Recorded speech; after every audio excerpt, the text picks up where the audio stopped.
You didn't mean to, but you're only human, and you've done something that's upset someone else. Uh-oh. What now?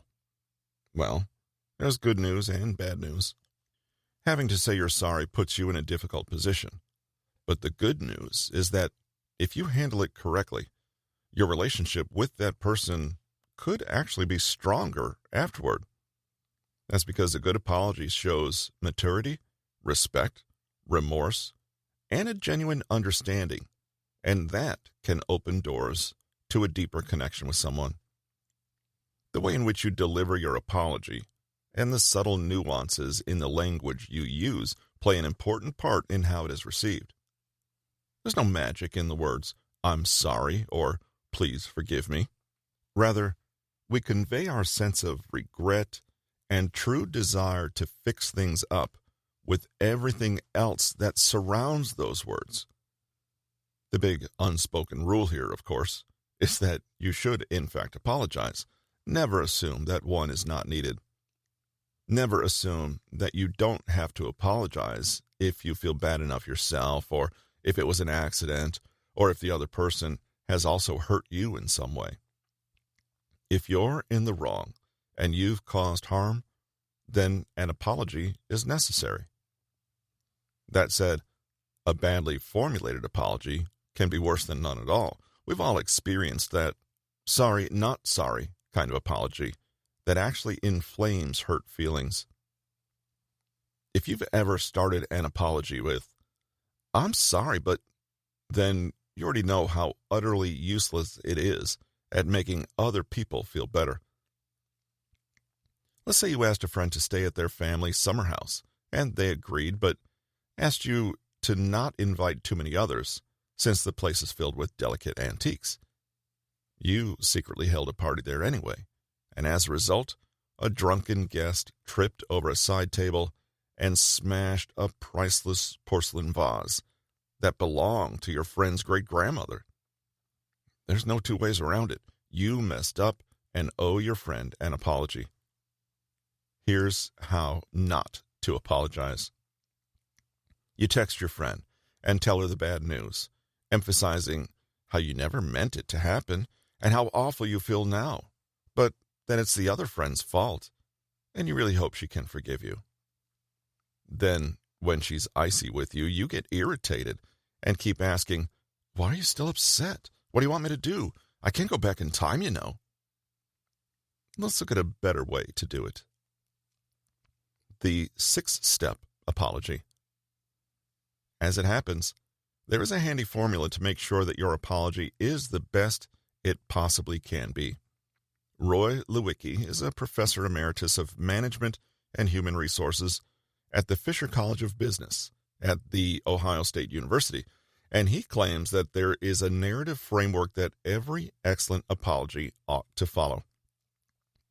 Lewicki is a renowned authority on the art of negotiating and spent years studying what constitutes an apology. He came to the realization that it, like any other tale, needed to adhere to a specific structure. When it does, it lands well and smooths over conflict, allowing people to move on. Take a look at the 6 components he recommends, including expression of regret. First, you need to apologize for your actions. Literally, say the words apologize or sorry so that it's crystal clear what you're doing. Here, tone is important. Whatever you say will seem empty if you're unsympathetic, snarky, or irritated. If you rush, it seems like you don't take the whole thing seriously, so slow down and be polite and sincere. Friend, I want to apologize for what I did and let you know how sorry I am. Explanation of what went wrong. It's important not to start with this, otherwise it may seem like you're making excuses. You're explaining, but you're not excusing, justifying, or defending. This step is not for your benefit, but theirs. You want them to know what your intentions were, which were not to hurt them. Trying to communicate that things went wrong, not because you didn't care, or you deliberately intended them harm. This may seem obvious to you, but it's a courteous thing to spell it out deliberately to them. I never planned for any of it to happen. I invited Jane over, but didn't anticipate her getting drunk that evening, and never guessed she'd damaged something so valuable. Take responsibility. If there's one thing that can completely invalidate an apology, it's the feeling that the person doesn't actually believe they are to blame for what's happened. When you are not accountable for the results of your own actions or try to blame others, people will seldom let you off the hook, but will rather get annoyed that you are not maturely owning your part in the situation. They may, in fact, respond with more blame to force you to accept your responsibility. Instead, be brave, drop your ego and defensiveness, and come clean. Show them that you are genuinely aware of your conduct and how it has affected them. For this step to be achieved, you need to accept total responsibility. Even if it's a freak accident out of your control or you didn't mean it, you are still accepting the fact that your actions caused certain consequences. Nevertheless, I accept full responsibility for going against your wishes and inviting her. It was my carelessness to blame for the vase being broken. Declare your repentance. People who are wronged feel a sense of injustice. They really want to know that the bad thing is not going to happen again. But of course, it's not satisfying to simply have an empty promise. You have to mean it. That was the most important factor in our second study, says Lewicki. You need to communicate that you regret what happened and have learned your lesson. If you promise to do something, do it. If you don't, that apology and all others instantly lose their value. It's too late to change anything now, but I feel so desperately regretful that I allowed that to happen. I wish now that I had behaved better, but I can only say I have learned my lesson and will never do something so disrespectful to a valued friend ever again. I know that it'll take time to trust me again, but I want to give you my word that I will never be so inconsiderate with your kindness again. Make an offer for reparations. Because of the sense of injustice, you can go some way to fixing things by offering to balance the scales again. Show that you are aware they've been wronged and that you are willing to take steps to compensate them somehow. Granted, this won't always be possible, but to the extent you can, offer to make things right in concrete, valuable ways. You need them to feel that you're not just sorry in the moment, but have a real plan to repair things.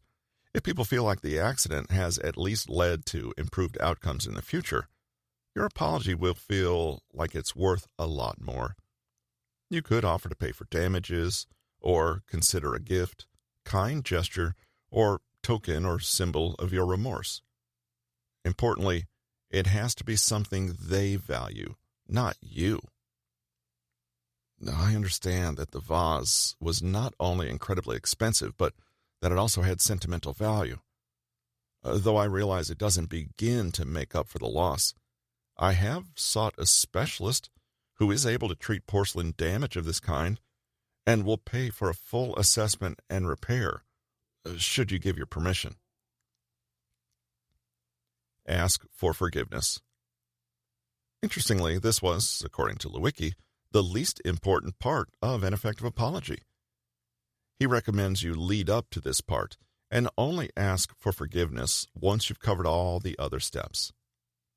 Starting with a request for forgiveness is actually asking the other person to do something for you, and to do it without any effort on your behalf. Instead, ask for forgiveness as a cherry on top. Remember that you're only asking, not demanding.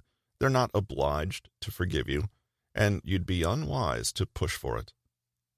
If they are still angry or upset, then respect that and give them their space. Don't make them feel bad. guilty or wrong for still being unhappy. That's their prerogative. Even if you give the perfect apology, you cannot predict or control other people's emotions or how they will respond to your remorse. However, the gracious thing to do is always to apologize fully, but only once. Continuing to apologize sets up strained dynamics. Be as sincere as you can, then back off and let time do its work. Again, I feel awful about all of this, and I can't imagine how you must feel, but I hope in time that you can forgive me. You might be wondering what form an apology should take. Ideally, you should apologize as soon as possible, but if it's appropriate, it might be worth waiting a little while if it means you can issue a more formal and prepared apology in writing. Waiting a little while also gives you time to gather your thoughts and think about what you can do to make reparations. Texts or messages relayed through others are a bad idea, unless the offense was very, very minor. As far as possible, try to meet in person, or if you're conveying apologies in writing, do so with the proper formality, i.e., send a handwritten note or a properly constructed, grammatically correct email. Depending on the size of the transgression, you might like to send a card plus a small gift, like flowers, chocolates, wine, or something that connects to the issue at hand. A few things to avoid. Passive voice, i.e., talking as though a problem just happened, rather than you were the active agent causing it to happen. For example, say, "I'm sorry I hurt you," instead of, "I'm sorry you were hurt." Expressing how bad you feel. You might be feeling completely rotten and eaten up with guilt, but to be honest, this is not really relevant for the other person. The last thing you want to do is make it all about you, or even make the other person feel like your response is somehow theirs to deal with on top of the original issue. Expecting that you are owed anything just because you apologized. Say sorry because it's the right thing to do. Then, it's out of your hands. That means that it's not up to you to decide what happens next. Sometimes, the bad thing is bad enough to permanently end a relationship or change it in ways you don't like. It's sad, but we cannot get upset with others because of their responses to our actions. That said, there's no need to beg and plead and keep on apologizing forever. Say your piece, be better, then move on as much as you can. One last thing to consider. What's the best way to accept an apology? Well, if it's offered sincerely and with a genuine intent to make things right, to show remorse, and to repair the relationship, then say thank you and take a moment to decide what you want to do. You can be polite and courteous and still not accept an apology if that's how you feel. Still, there's a lot to be said for acknowledging anyone's sincere effort to take responsibility for themselves and say sorry. Kindly acknowledge this effort, but it's okay to ask for time to think things over, process your feelings, or get a little space. Making it known that you are unhappy is not rude or inconsiderate. As with all etiquette rules, it's about how you do it. Hi, friend. I really appreciate that you had the decency to write me an apology for what happened at the summer house, and I'm sure that took courage. Thank you for making inquiries about getting the vase repaired. I value our friendship, and I'm thankful that you are taking steps to make things right between us. For the next little while, though, I think I would most appreciate some space between us, just to let things cool off. This has been Unspoken Social Rules and Etiquette, Uncommon Sense and How to Act, written by Patrick King, narrated by Russell Newton. Copyright 2023 by Patrick King. Production copyright by Patrick King.